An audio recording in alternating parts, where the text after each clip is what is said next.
Наставникот Прилеп лишен од слобода. Кај него била пронајдена бела гручеста материја.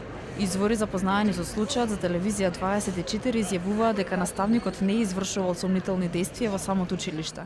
Полициски службеници од секторот за внатрешни работи Битола приведаа 54 годишен маж од Прилеп, кај кого е пронајдена бела гручеста материја. Лицето е приведено во полициска станица и по документирање на случајот ќе биде поднесен соодветен поднесок. Од професорската фела велат дека децата треба да се заштитат со искрена комуникација на релација возрасни деца.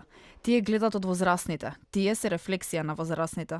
Дел од професорите велат дека мора да се внимава кој ќе биде примен на работа во образовна институција, за да не се случува наставник да биде дилер.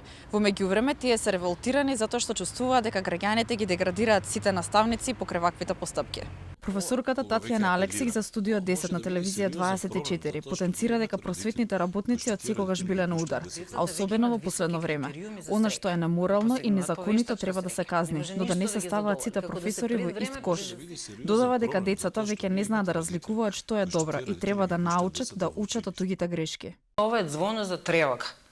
И тој начин на комуникација преку интернетот кај децата, она се што ни се случува на назад од јавна соба, од сите можни пороци кои ги затекна нашите деца, ние навистина како држава, како систем и воспитно-образовен систем треба да седнеме, да правиме стратегија на што да ги спасиме. Ова е време кога треба децата да се спасуваат, веќе треба да се спасат од вакво нешто.